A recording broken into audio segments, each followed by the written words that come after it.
Welcome to Blending the Family, the podcast. Topics can range from dads hitting rock bottom, daughters watching their parents divorce, or even what is a good wine for couples to have while talking about finances. Here's your host, who really does have a face for podcasting, Tommy Maloney. Can you hear it? The whizzing by of traffic as my hotel window happens to face the major highway. It's frickin' cold. It's snowing. It's, did I mention frickin' cold? Not only outside, but I can't get my hotel room to stay warm. Welcome to the podcast known as Blending the Family. I am your host, Tommy Maloney, and I'm sure people that are in this hotel are going, what the heck is going on in that room? I don't even know what room I'm in. 3-something, 2-something. Am I on the third floor? I think third floor. Did I mention I am your host, Tommy Maloney? The podcast, Blending the Family. Welcome. I am coming to you, recording this in Port Washington, Wisconsin, which is just north of Milwaukee. And did I mention it's cold? And I apologize if you can hear the traffic. Like I said, that's the way my room is facing. But that's okay. One more day. I left snow in Colorado, came to snow, and I'm going to get more snow. And then I head to Indiana. I don't know if I'm going to get out of Chicago. I don't know if I'll get out of Denver, to be honest with you. ShaRon Rea is our guest on this episode, and I'm going to have her do the introduction. Not now, but I will. What's going on with your bad self? If this is your first time listening to this podcast, thank you for coming by. Thank you for listening. Again, I am your host, Tommy Maloney, and I run this little podcast where we talk about family things, divorce things, dad things, mommy things. Occasionally we talk about wine. Occasionally we talk about, Nick Armstrong. We talked about marketing and social media. But Nick, when we had Nick on the episode, we talked family. And when we talked wine, we talked with Bruce about family as well. And so that's this podcast. I enjoy doing it. I have unfortunately, a real day job where I do training. And I just found out some great news. A good friend of mine named Sanjay just got promoted to a new position within our company. So excited for Sanjay. So happy for him. So jealous. I am so jealous. He's going from the road to the world of corporate marketing. But he's excited. I'm excited for Sanjay. And Sanjay, if you're ever listening to this podcast, thank you for listening to this podcast. But congratulations. Oh, man.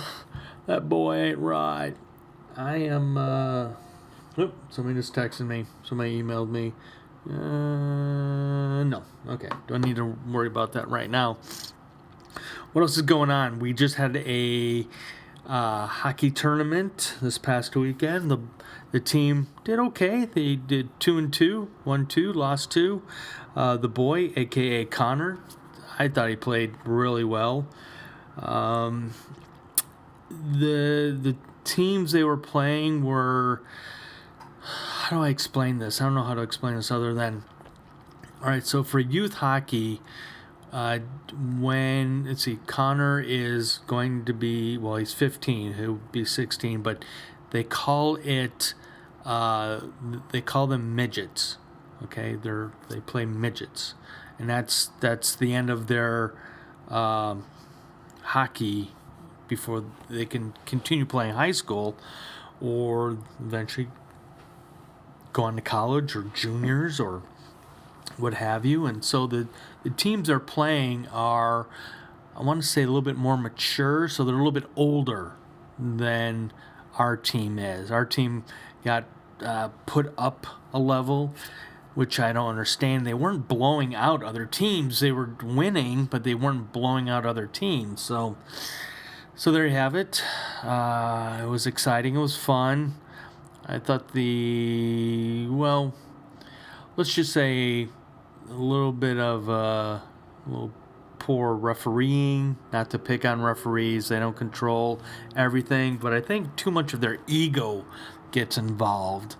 And I had a couple of words with the coach. I miss coaching, but as one of them dumbass parents, I don't miss dealing with dumbass parents, and I am a dumbass parent, but hey, some days you just gotta speak your mind. Update on Miss Becca after having knee surgery. She tore her ACL. I just took her a couple days ago. I took her to physical therapy. She wanted to take the crutches away, and she's upset because the physical therapist said no, not yet. You can't rely on not using the crutches yet. You got to keep using the crutches. And for parents out there that have student athletes, it's hard when you have your athlete having a major injury such as Becca's having, and the mental stress, I think, is harder than the physical stress. Would you agree? And this is hard on her, and especially when she's, not really getting conflict information, but you just don't know how long it's going to take for her to completely heal, be able to play her sports. And she plays volleyball, which happens early in the school year, and then basketball in the fall. And it doesn't, at this point, doesn't look like she'll be able to play volleyball, but she'll have a good chance of playing basketball. But if not, that's where the mental aspect of it all is really draining her, because this is going to be her senior year. And if she can't play either sports, I think that's going to be detrimental to her. But she's a fighter. She's a great kid. I love all of our kids. And haven't talked a lot about Betsy, but Betsy, our oldest, was accepted into physician's assistant school, and her and her boyfriend took a road trip to the city that she's going to be attending the school, the new school year, and they were looking for ideas of places to live. And oh my gosh, I don't know if I say it enough on this podcast how blessed I am to have 3 super intelligent kids, and especially if you're a bonus parent. I still have conflict with Betsy, but it's not as bad as other bonus parent, bonus child relationships. So I'm super blessed that even though we don't have the greatest relationship, I'm just happy we at least have a relationship. And there you go. So that's all I'm going to say for now. I mentioned ShaRon Rea. Her and I, and you'll hear how we met, but we go way back. There's a company called Minibuk, MINIBUK, Minibuk, and that's the very first book I wrote. That's the company I used to help self-publish that book, and I loved working with David Seid, Seid. Check out Minibuk. If you ever think about wanting to write a book, I would love to help you. But the folks at Minibuk, and I'm just letting you know, I had a great experience, and ShaRon, she had a great experience too. Well, hold on. ShaRon, why don't you just introduce yourself and tell the audience who and what you do? My name is ShaRon Rea, and I am a family relationship coach. And what that means is that I work with families, helping them to have more joyful, calm, communicative relationships.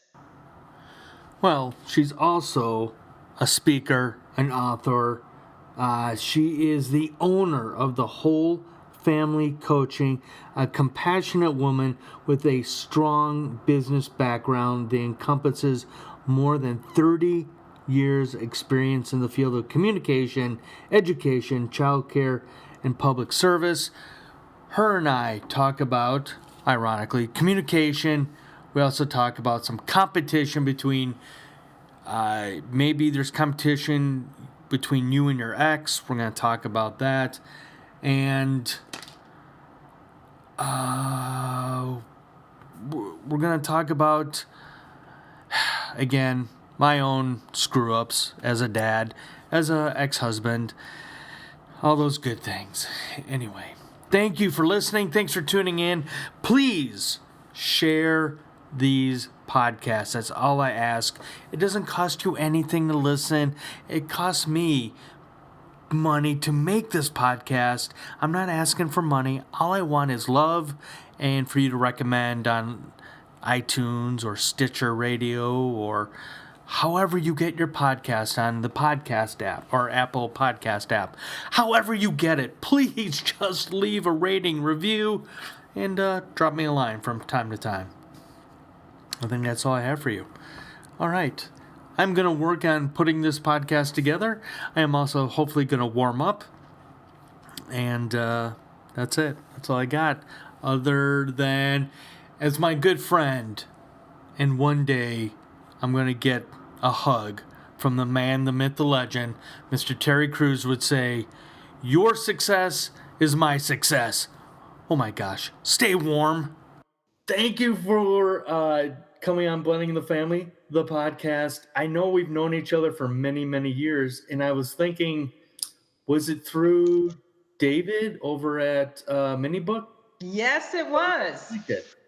I think you and I created our mini books at the same time, and then David connected the two of us because we were working in divorce and family and fathers and all that. So yeah, it's been 7 years ago, 6 years ago, a long time, Tommy. It has been. And I'm so honored that I get to finally bring you onto my podcast. You were kind enough years ago to let me be a guest on one of your many projects. Yes. So I am super excited to have you here. I want to honestly say I've been able to watch your journey from afar and super proud of you. I mean, you've done some great work for families. You've got a successful business. You're my hero, ShaRon. Oh, Tommy, thank you. You're my dad hero because I work a lot with dads, and the things that you put out about how to stay connected to your children, how to heal your heart so you can be open for another relationship, all the things that you do to support families is huge in this world, because I believe a lot of dads want to be involved and just haven't found their groove. You know, they haven't found their little spot where they feel comfortable, not in competition with the mom, whether they're in a whole family, a family that lives in two different places. So thank you for doing the things that you do. Oh, well, you're welcome. And anyone else who's listening, you're welcome as well. Send money. I just want to show the book that I was working on when you and I met. Remember this one? Yeah, Children and Divorce. And the proud part of this book, not only is we got to meet each other and to promote Minibook, because it's a great company, family owned and everything, very, very careful with their authors to make sure they present them in a good way. But my daughters were involved in this. My older daughter wrote the foreword and my younger daughter did all the artwork. Oh, really cool. Wow. Yeah. It was a family affair, as the song would go. Absolutely. You said something and it triggered competition. Yes. Competition. And I know on this, so for you, the listener who's watching, listening, jogging, walking the dog, exercising, maybe they're exercising. I don't know. But one of the things that we discussed is we want to talk about communication, and that's the topic here. But you just said something that triggered an event that just happened, and the word competition is a struggle for a lot of divorced couples because one parent wants to be the better parent, and especially around, let's say, around Christmas time or birthdays, that that one parent wants to outdo the other parent.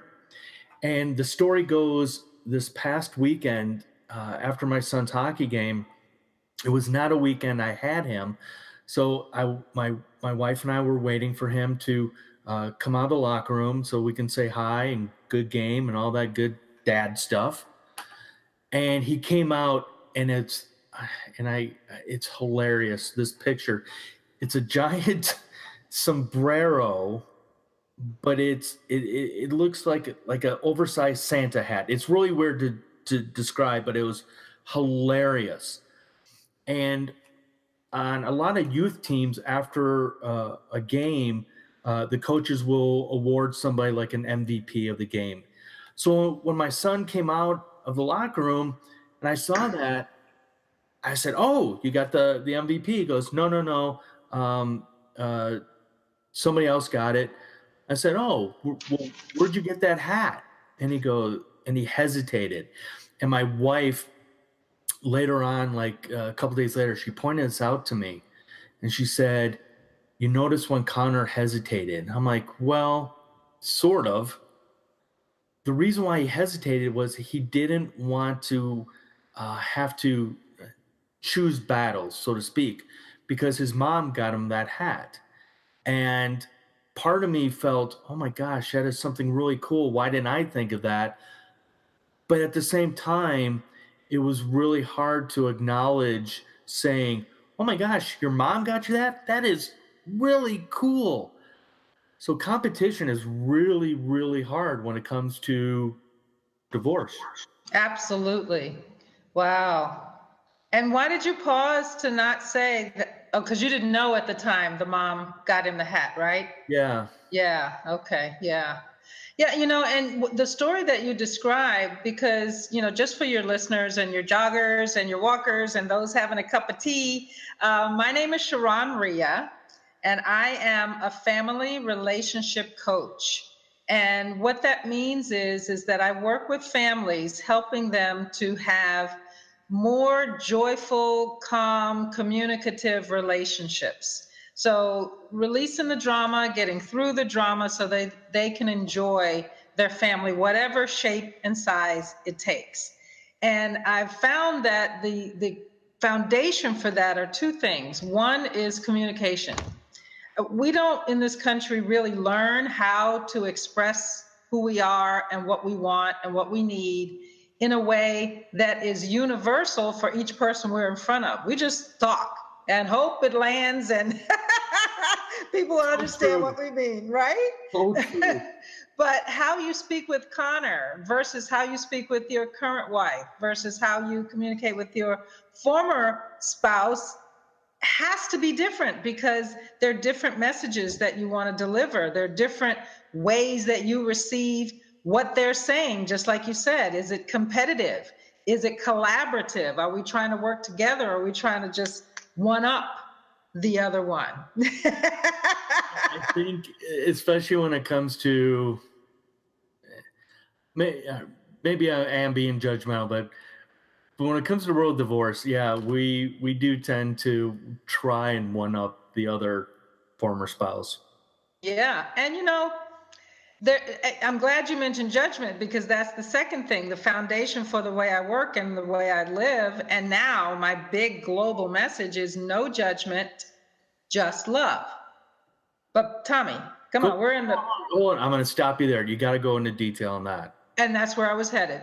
Sorry, I was excited. Yeah. No judgment, just love is the phrase. And what I mean by that is, obviously, every day, all the time, all of us are judging. That's how we live. That's how we say, okay, you're over there, I'm over here, I need to walk there. Or I don't like you, I like you. Whatever the judgment is we make is normal and natural. The no judgment part of it means once you make that judgment, what do you do with it? Do you let all that junk fly out of your mouth and be rude, mean, hurtful to someone? Do you keep it all inside and beat yourself up over and over and over again about how bad or wrong or terrible you are? Or how do you treat people? And so the no judgment, just love is how can you move away from the harmful judgments in your actions and your words to greater love and compassion, not only for yourself, but for other people. You, especially with communication, and as you're talking, I'm jotting down these notes, and I'll never forget one of the greatest pieces of advice that Warren Buffett ever gave out was about communication and being able to speak in front of others. And I take that along the lines of being able to speak and communicate with not just our former spouses, but with our kids, and being Yes. able to have a clear, defined message.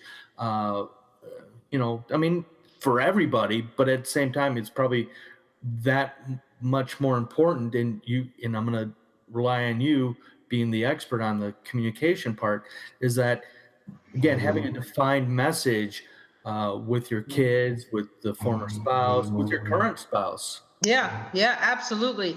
And I don't want to separate the spouses from the kids because we're all just people, but specifically from a parent's perspective to their child, like you said, having a clear message.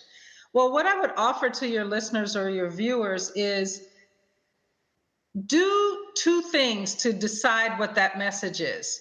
The first is you're a parent, you've lived a life, you know what positive things are out there, you know what dangers are out there that you've lived, that you want to relay to your children so that they have an easier or a more smoother path than you had in your life. That's a normal parental perspective, right? True. We want to help them eliminate the dangers and enhance the opportunities. So you start there with understanding what you think is going to be a great way for them to live in the world. But often we stop there. And then we do a disservice to everybody because you're not just talking to a wall, you're talking to a living, breathing person who is, by the way, very different than you. In some way, maybe a tiny way or a large way, our children are individual people.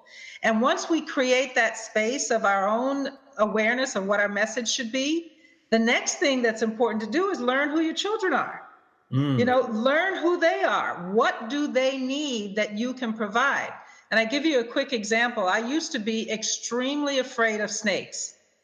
And so I would do that was my message, one of my messages, protect my kids from snakes. No way do we need to be around them, right? Right. Well, my older daughter loves snakes. She had no fear of them. She was holding them. And so if I didn't recognize her non-fear, I would be creating something in her that she didn't need from my fear. Do you know what I'm saying?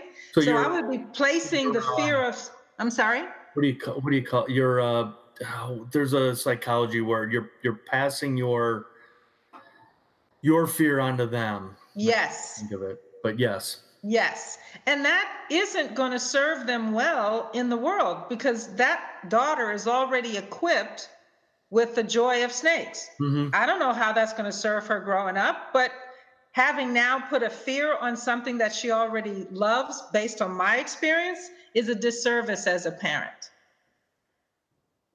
And so when we talk about, you're correct, have a goal, have a mission, have a perspective that you want to deliver, it's what you do with your words, how you deliver that. It's recognizing that what you say is important, but equally important is what the other person hears.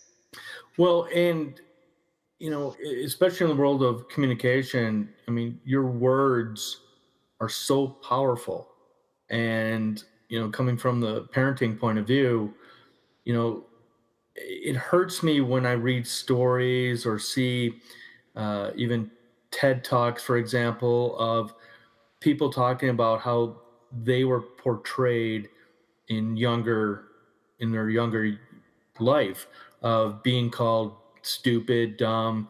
Um, I wrote about this years ago about how when I was in high school, one of my favorite teachers, his name was Dr. Watson, assigned a tutor for me because I was just struggling with math. And I'm sitting there before school started with my tutor, and it just wasn't resonating with me. I just didn't get it. And finally, the tutor said to me, "You're too dumb to even have a tutor." And I'm sitting there going, No way. uh, okay, all right. And I don't want to put the blame on that situation. However, I mean, obviously it's impacted me. And one of the things I catch myself saying a lot is when people start talking about numbers and math and things like that, my catchphrase is, listen, I don't do math. Even my kids will tell you I don't do math. But that's okay. I mean, I've gotten over the fact because I know I have skills in other areas. But again, choosing our words around others will make a lasting impact, either negative in that situation or positive. Absolutely. I want to take that teacher and that tutor and just say, stop. That's a judgment that is going farther away from love. Because as a tutor, and I'm not judging this person because it's a long time ago, but as a tutor, you want to build your students up and telling them, okay, so good, okay, I'm done with that one. But you're right. As a parent, we want to take care with what labels we put on our children. From your story, it says they embrace those labels and that becomes who they become. So you're right. Be careful not to say your child is lazy. I would offer, instead of saying your child is lazy, they're just not interested in this thing at the moment. You're saying the same thing. They're not motivated at the moment. They're not lazy. And so now they can hear in their mind that their parent, who they constantly look up to, oh, they just said I'm not motivated. So when I get motivated, I'll go do things. So now that's a more open way to communicate, to give them the opportunity to explore. So how can we, as former spouses, and in the back of my mind, I feel like I have to explain why I say former spouse. Yes, do that, because I say former as well. Well, I was when I used to be a member of the National Speakers Association and part of the Colorado chapter of the National Speakers Association. And I was talking with a woman who was from, I think she was from England. And I happened to say my ex-wife. And she started laughing. I go, what? I don't get it. She goes, yeah, we don't say that. I said, why? She goes, it's just so negative. I go, well, yeah, I get it. But if you come from or came from a bad divorce, it is negative. And so I started thinking more and more about that. I'm like, how can we turn divorce into a little bit of a positive? So I took her advice, and I always say former spouse instead of ex. Right. And I say it, I agree with her. And yes, our country has embraced the negativity of divorce, but I think many, many, many divorces, certainly not all of them, are an absolute advantage to the family. Because if you're in an environment where it's toxic and you cannot get along with this person, what you're saying to your children is, you stay in a terrible situation and you try and morph yourself into it, when rather, if you could separate into two separate homes, one person gets to discover who they are in themselves, they get to find their happiness, the other one, now your children see, oh, mom's happy, dad's happy, that's what adult life is in store for me. And so I say former because I have some little children around me. And if you think of little kids like 2, 4, 6 years old, when they're playing with a toy and it's broken, what do we do with the broken toys? Toss them out. We toss them out. So if you say our family is broken, Ooh. their brain is going to, oh my gosh, my family's going to get tossed out. It has no value. I love that. That's brilliant. So words are powerful, like you said, Tommy, and communication is valuable if you are focused on living your best life and raising children to live their best life, no matter what your family structure looks like. So how can you offer some advice, some tips as far as being able to communicate with the former? With the former. Okay. So it's almost like you've been on a team, been on a hockey team, but for me, it'd be a tennis team. Okay. I used to play tennis. Right? Where you had some camaraderie, you had some successes, you lost some games, you got along with some people, you didn't get, but you have a lot of memories from that. And often as humans and as parents, we don't remember the good memories. We only want to focus on what went wrong, and Right. where I was hurt, Right. and where I was not feeling like I was part of this team because this other person cheated on me or they did something else or whatever happened to cause the divorce. So I have a formula, and yes, Tommy, it's math, and you can do this. This interview's over. Thanks for coming. Bye-bye. It's very simple math. You can do this.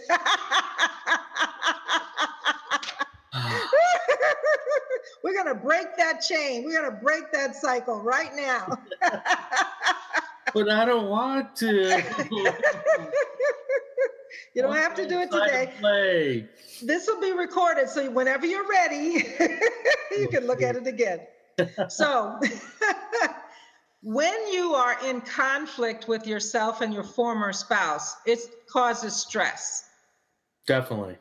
And it's either a heightened stress, an instantaneous stress when you're around them, or a constant stress when you have to interact with them often. But it's a lot of stress. And so the tip of the equation is, when you think about the past, often you're judging it as regretful. I should have done this. I should have said that. Why didn't I do this instead? Why did I find this person? Why did I stay so long? All of that. So there's regret, which causes your energy to go down and your sadness to go down and your competition to go up, because you want to make amends for everything you think you should have done. Does that make sense? It makes a lot of sense. Plus, for me personally, I don't know about the listeners out there, I have a lot of Catholic guilt anyway. So, yeah. Yes. And then if we think about the future, we can pretend and make up all of these scenarios that more than likely won't happen, or won't happen the way we are anticipating them. Well, and so we don't go to, so go ahead. I just have to interrupt you there, because one of the things I've been studying as of late is Stoicism.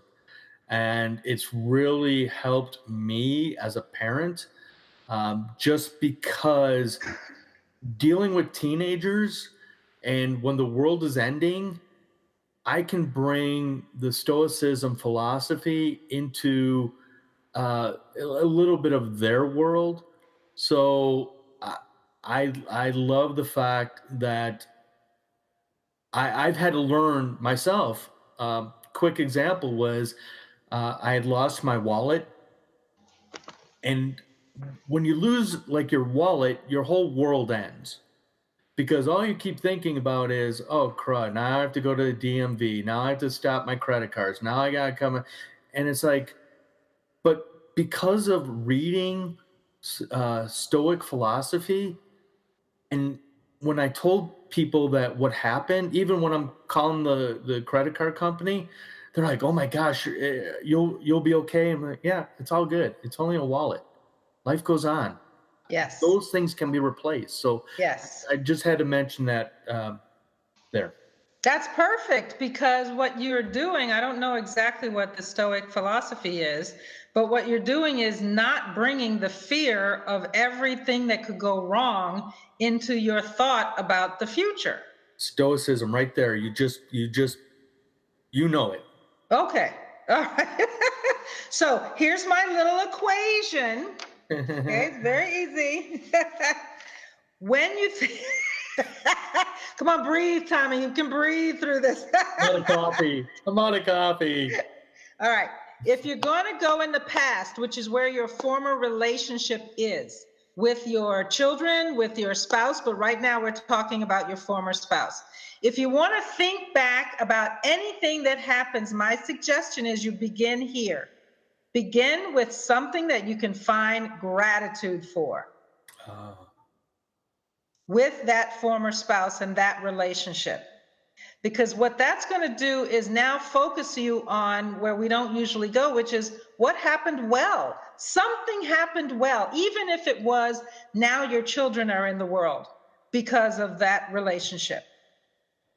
For me, I was married to a lawyer, and I'm not a lawyer. So when I look back at our relationship, because lawyers are very precise, they want you to say exactly the right words here and there. And I'm more, I'm in the middle and all. So when I look back, I have gratitude for all of the arguments that we had, all of the misunderstandings of him to me, because now I'm able to clearly communicate because of how frustrating it was to communicate with him, rather than he was a horrible communicator. He got on my nerve, which keeps me in the darkness. Did you ever plead insanity? No, because I'm not insane. I know you've been tested, as they would say on Big Bang Theory. Right? Remember labels. I'm not taking that label. So 10% of your time when you go to the past, only spend 10%, because the past is done. Can't do anything about changing it. You can only change how you think about it, how you feel about it. So give gratitude for the past. When you go into the future, just like you did, either create positive, it's just a wallet, I can get that back. Or what are your dreams? What do you want to have happen in your future? How much time do we spend in that thought process? Rather than this is going to go wrong, this is going to go wrong, I'm going to get stolen, I'm going to get my car, And then 80% of your time, parents who are divorced, 80% of your time is right now, right here, what's happening right now. Well, because literally that's all you have. The future hasn't happened, the past is done. And when you are present and looking at yourself with honesty and authenticity, looking at your kids for what they need, not what you think they need, but really what they need, you're listening to them. Now you have all your answers. Well, being present, I think, is so key, especially when you have parents that are not in the same state, for example. Mm-hmm. I'm going to give a quick plug to my book, my first book, 25 Tips for Divorced Dads, because it came about because I wanted to figure out selfishly, how can I still stay connected with my son when I'm not in the same household? I travel for work. And because of where we are with technology these days, I know a lot of parents frown upon getting kids, cell phones at an early age. But I love the fact that my kids have cell phones, that it is a great way to communicate in my view of, so for example, this morning, I know my son is going through finals this week. So I sent him a text message this morning. Hey, I hope you're doing well with finals. I love you. And that's it. And I know a lot of times he'll either read them and respond, or just read them and he just moves on, which at times it hurts. I'll admit it hurts that I don't get that instantaneous response back. But in my view, it shows that I am still present Yes. Letting him know that dad is still thinking of you, even though we're not in the same space. I think that is incredibly correct and awesome. And I was around when you were writing your first book. Yes. And I remember seeing those 25 going, this guy has it right on. And as parents, I think we often think we place judgment on things. You know, you certainly shouldn't have a cell phone because of whatever. Well, it's not the cell phone that's the issue. It's how you work with the cell phone. And the way you're doing is a positive, connective way to stay in your son's life. And I want to give parents a visual about what it is we do, in my opinion, with our children. So imagine you are a gardener and you are planting vegetables, and you have a tomato seed, and you have a green bean seed, and you have a squash seed, and maybe you have 3 kids. All 3 of those kids are in your garden as a seed. You put the seed in the ground, you cover it up with dirt. That's the beginning of our children's lives. Now, we don't expect them to become a tomato tomorrow. You know, I put it in. Where's the tomato? How come you're not grown already? Or So you plant a tomato and they grow up to be a green bean. Exactly. And so you need to know what it is a tomato needs different than a green bean. Maybe the tomato needs a little more sun than the green bean. The tomato plant's going to look a little different than the green bean plant. And you're going to water it, you're going to walk away, and you don't see that tomato plant going, thanks for the water. So when as parents, we do things and we expect a reaction or an accommodation or a grateful right away, but what you're doing is putting little things around your children so that when they grow up to be the tomato, they're going to know that you connected with them. And they may not appreciate you in the way that you want, but the fact that they're a healthy young person growing up, that's appreciation right there. I don't know how to phrase this but how is there a way to let your kids know how much you've done for them without it becoming a me focus? And the reason I bring that up is I didn't delve into the article, but somebody wrote an article, and I can't remember if it was Huffington Post or Flipboard where I saw it, but they're talking about letting your kids know how much you've done for them. And I totally disagree with that, because I would rather have our kids discover what we do for them. Does that make sense, ShaRon? It makes total sense. And my response is a question to the parent who wants to tell their children what they've done for them. And my question is, why? Exactly. Are you looking for a reward for being a parent? Are you looking for confirmation that what you do is valuable from someone who is not the person that, in my opinion, is the one to give you that in that way? So why do you need your children to know what you've done for them? They know what they've lived with you. They know what you've done for them. So again, the focus is on you. And as a parent, I'm hoping to help parents understand, yes, you have to begin with you, but your focus needs to be on that child and giving them the tools to become a healthy, thriving, contributing, kind young adult. Yeah. And so knowing what you've done for them to me is like a competition. So I need them to know that I did this so that I can feel good that they know I did this. Well, give that to yourself. If you want to know, did you do a good thing? Analyze it for you and then observe your son. So or your daughter. Mm-hmm. You're trying to teach them to be more organized. Okay, so I hope they know that I bought them this organizer, that I'm really on them, that I'm helping them organize. And so then look out and see, are they organized? But I caution you, because I bet if I were to look at your office and look at my office and another person's office, organization looks different to everyone. That's not fair. I told you that in confidence. I didn't say, don't rat yourself out. I didn't say anything about your office. I know, but it's the Catholic guilt in me. That's why. I know you weren't specific here, but yeah. But the point I want to say though is,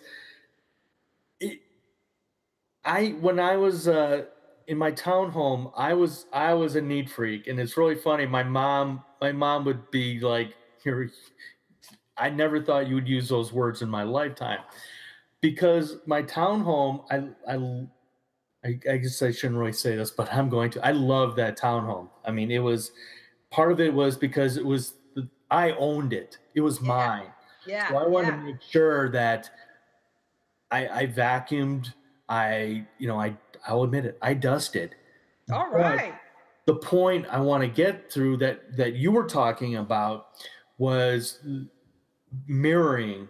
So I wanted to make sure that when my son was there for the weekend I had him, I wanted to mirror him by saying, see, Daddy makes his bed every day. And I did. It didn't matter if I was leaving that townhome or not. I made my bed every day. Therefore, son, you need to make your bed every day as well.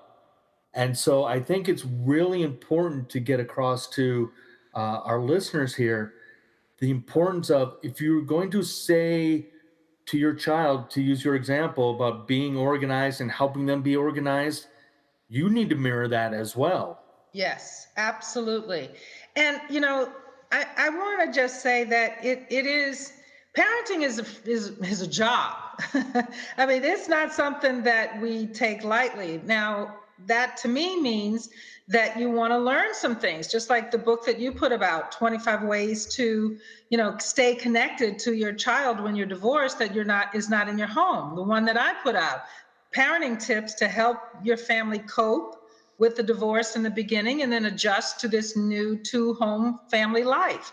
So we have all these wonderful tools out there to help parents fit them into their own lives. Okay, do you need this? There's lots of people like me that can come and help you. There are lots of books, there's things online.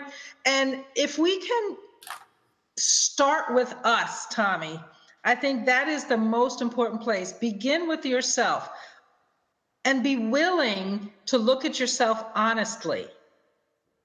Okay, what are you good at? What are you not so good at? Maybe it's math, maybe it's cooking, maybe it's cleaning. Okay, so then you have a more realistic view of yourself. So that competition can now have an opportunity to go down, because when you look at your other spouse, you're not saying, well, I'm not good at cooking and he's great at cooking.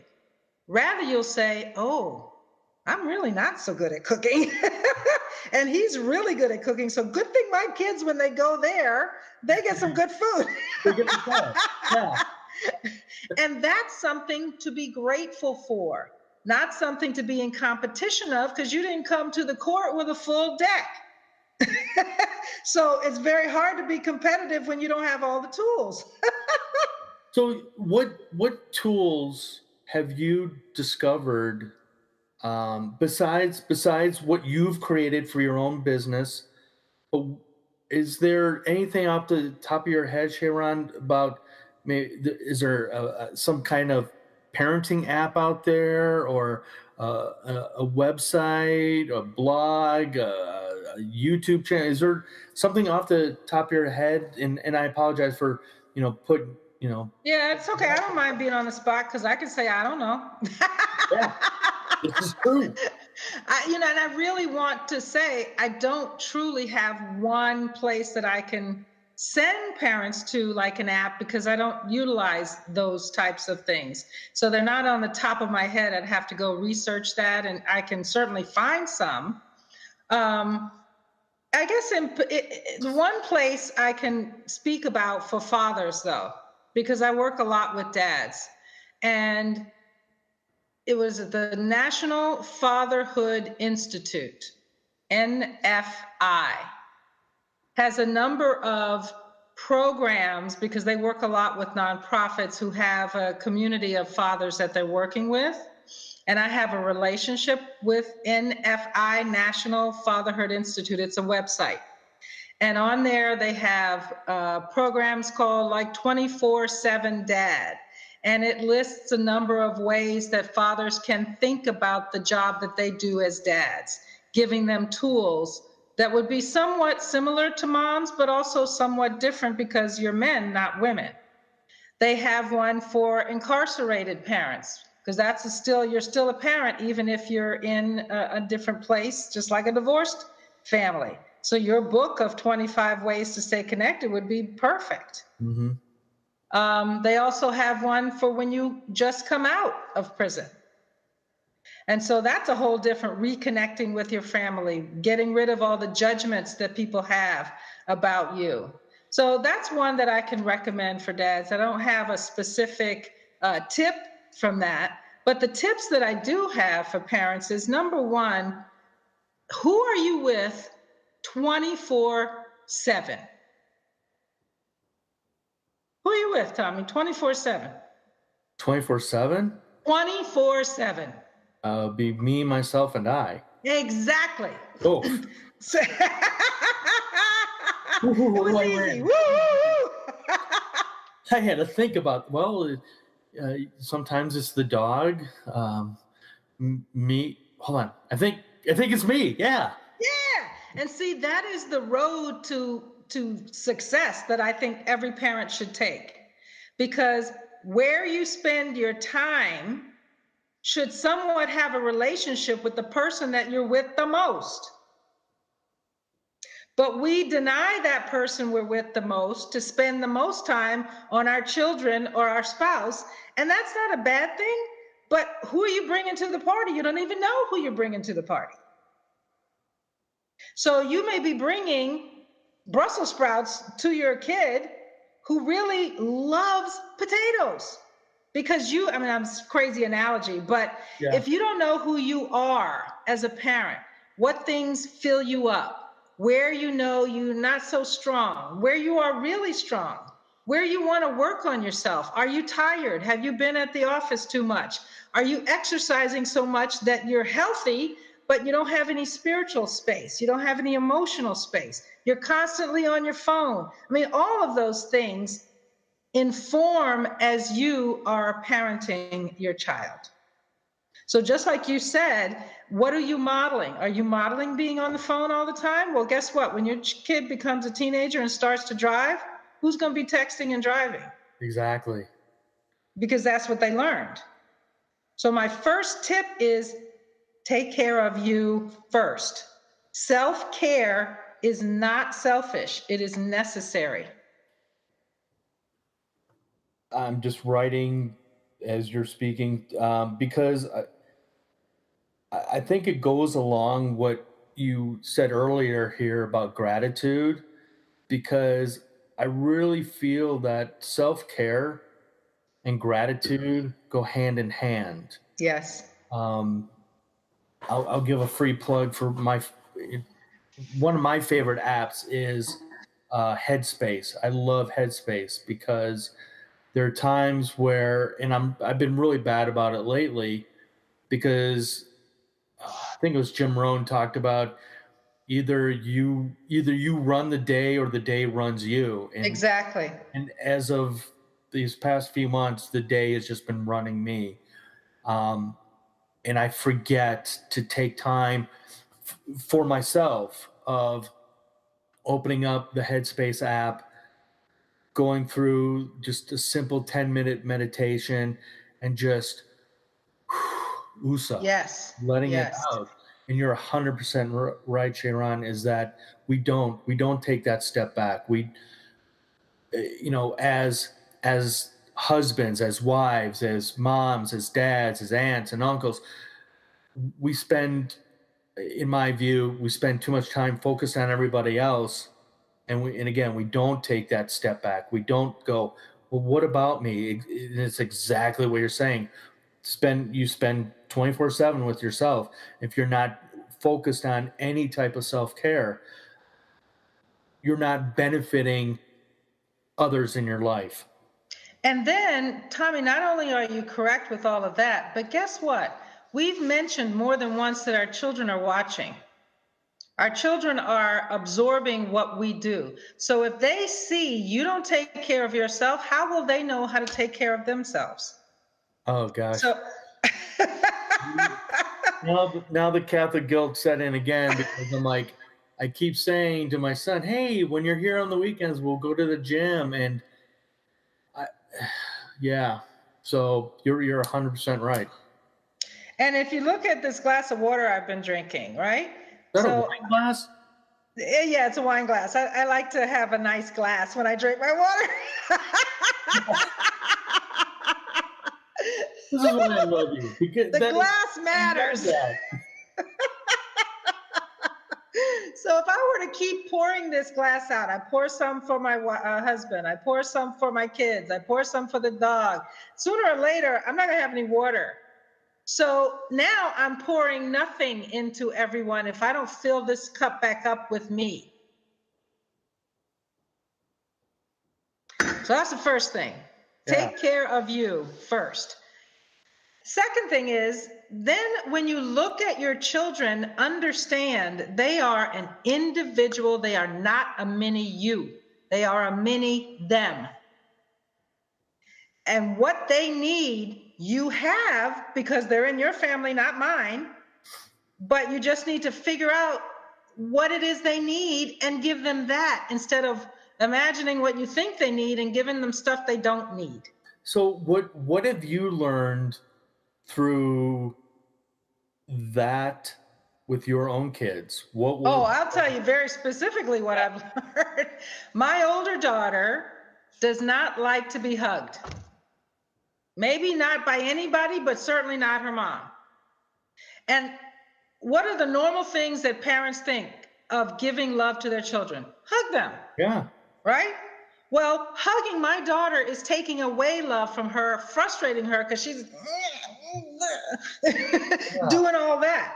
So I had to go to my quiet place and decide, okay, this is what I want. I love being hugged, but that's me.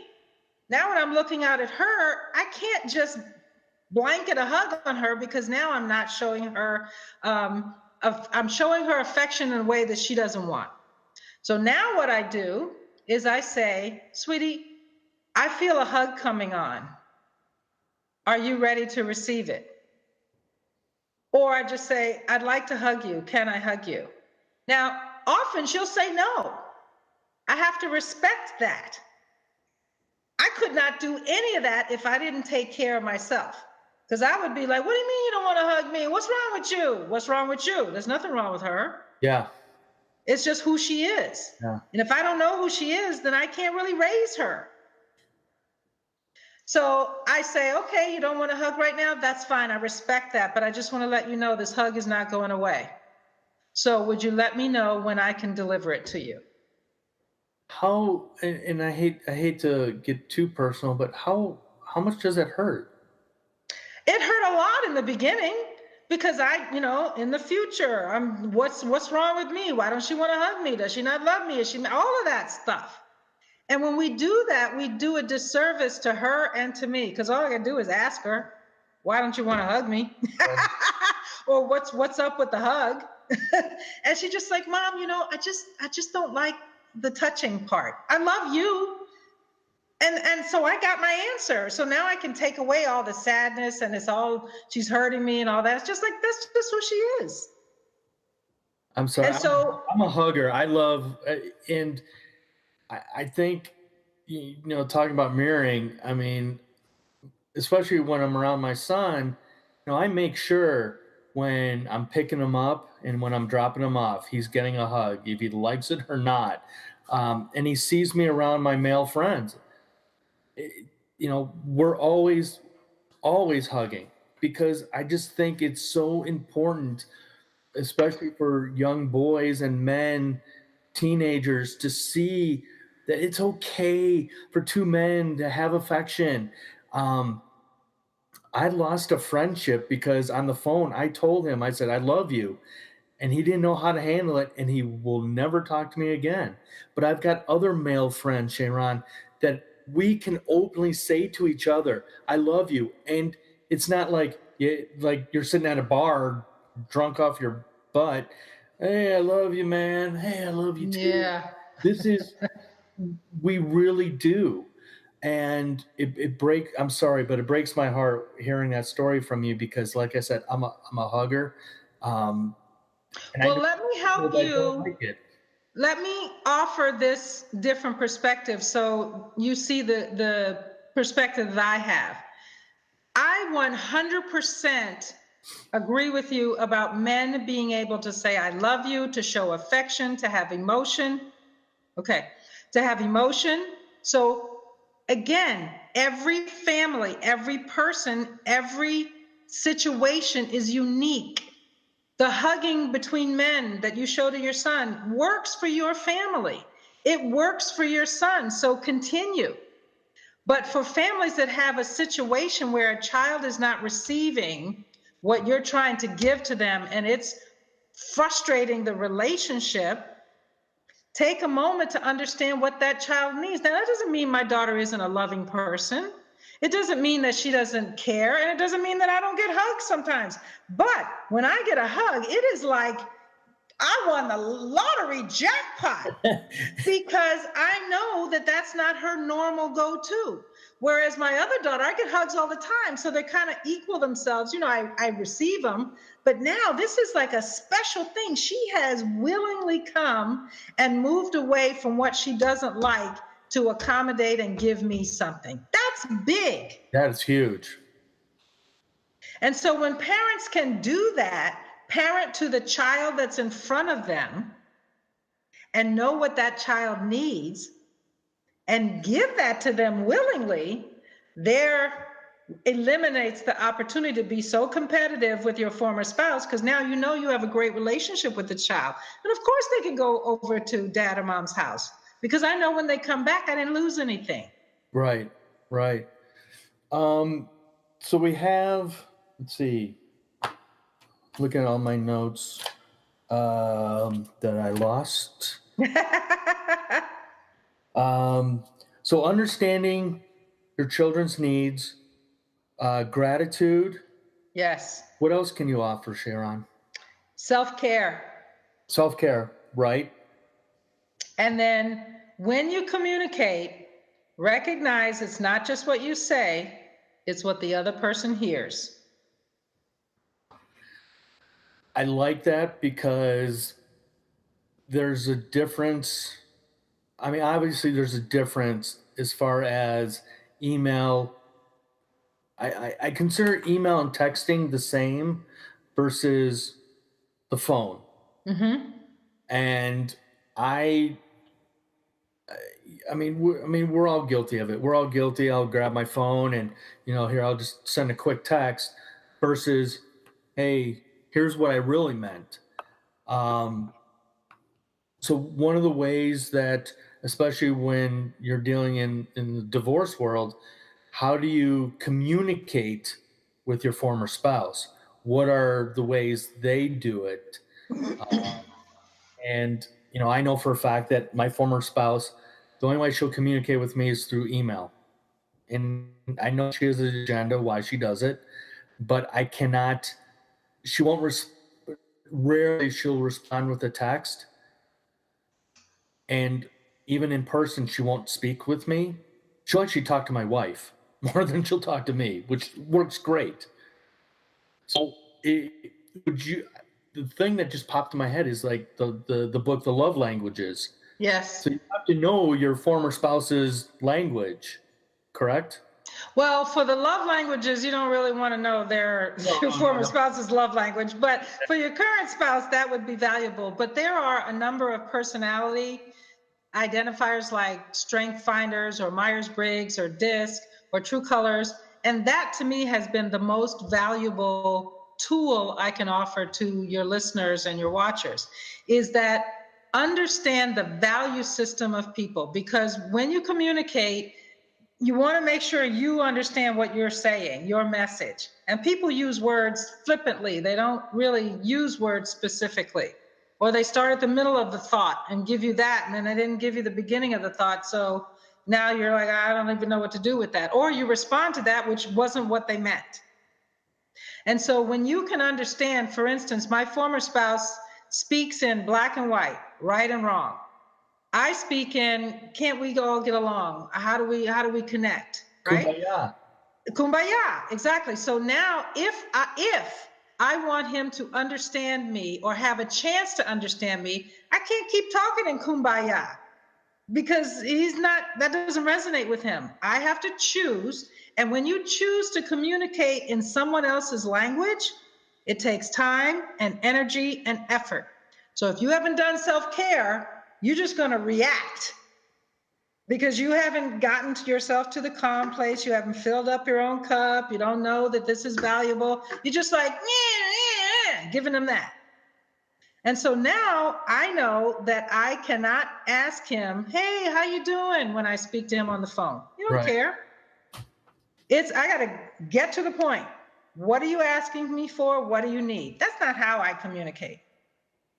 And so rather than the love languages, I would suggest to parents, they figure out how your teenagers communicate, how your former spouse communicates. And you could be like a little Sherlock Holmes. You can figure that out pretty quickly. And I so love this. Whenever I work with a family or a parent, I begin with this. And the ahas that go off are like, oh, like my older daughter, she's a scientific mind. She's constantly thinking. So she's not in the kumbaya. Right. My younger daughter is a softball player and Free Willy, and she's all in the kumbaya. I love the Free Willy.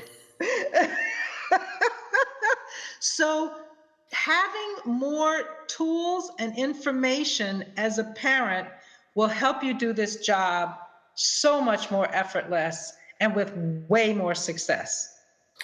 Well, I firmly believe, again, as we started this conversation, the importance of communication. And it's easy to do what not to do. What I mean by that is, so for years, my way of communicating with my former spouse was not to communicate, was to somewhat push her buttons. Yeah. The way I would do that, again, she would send me an email and I'd wait maybe 3-4 days to respond back. And I know that would make her angry. Right. And as my current wife and my last wife, for the record, she would say, well, what's that doing for you? You're not accomplishing anything. Right. And I finally took a step back and I said, you're right. So I got to the point where within a few hours, I would respond back and do it that way versus starting to create more tension and more hatred and all that. And because it gets you nowhere. Exactly. And what you did was self-care. Gratefully, your last wife gave you a little nudge, like, what are you getting? And see, that's why it's so important to remember this equation. Because if you're all in the past with regret and anger and competition, and I'm going to get you back, and you did this to me, then you're going to communicate the way you did, which was to hurt her, which was to get back at her. But when you can come back and step back and say, who's all in this? Well, our children are in this. Exactly. And what am I modeling for them? That I can't get along with their mom? And what am I doing with the peace and calm in our family? I'm just instigating it. And so now that motivation hopefully will cause you to think differently, which will cause you to act differently. Yeah. And, God bless my wife, because she's helped me at times grow up, not being a 10-year-old boy that I normally am, because there are times where you have to be adult. You have to, take that step forward going, okay, as much as I don't want to do this, I have to do it because it's going to benefit our kids in the big scheme of things. And if you can because like we talked in the beginning, Tommy, communication equals words, it equals your energy, it equals how you don't talk, like you said. And if we can choose words that motivate us to get what we want, but first you got to figure out, what do you want? And that's where self-care comes in. Do you want a peaceful life? Or would you rather, is drama filling you up? So then you want to keep the drama in your life. You know, some people have that perspective. So for me, I don't want a lot of have-tos in my life. I got enough have-tos. I want to do this. And so shifting my thought to how to communicate with my former husband is not going to be, oh, shoot, now I got to have to figure out how to talk to him, because I ain't going to do that. Right. That's not motivating for me. All right. So I'm going to say, what is it that communicating with him well is going to get me? Well, it's going to get me him working together, so I don't have to talk to him as much. You know, it's a quick conversation and we're done. And now we're off doing the things for our children that we need to do. So now I want to learn how to communicate better with him. All right. So as we wrap things up here, ShaRon, I totally screwed up as far as making sure I was keeping track of everything. But we're going to keep track of it right here, right now. In no particular order, your highly, highly beautiful tips. We talked about gratitude, self-care, understanding your kids' needs. What am I missing? No judgment, just love. No matter what you're doing, have less judgment about it. Get yourself to love. Love it. ShaRon, how do people, listeners, watchers, stalkers, find out more about you and your wonderful, wonderful business out there? Thank you. I have two websites, one for my coaching business, which is thewholefamilycoaching.com. I have one for No Judgment, Just Love, which is No Judgment, Just Love. You can spell it with an E, Judge, or without an E, you'll still get me. Okay. Or you can call me at 480-420-9551. One more time. 480-420-9551. I'm also on 4 social media: Facebook, Instagram, Twitter, and LinkedIn. Well, I'm a huge fan of LinkedIn, so I know you're there. Yes, yes. And I just want to say to every parent as I leave, thank you for doing the job. Thank you if you are listening to this podcast, and I wish you happiness and success. Please judge yourself less, love yourself more, and we all benefit. I'm going to leave it at that, ShaRon. Thank you so much, Tommy. Thank you for listening to Blending the Family. We hope this was time well spent while walking your dog.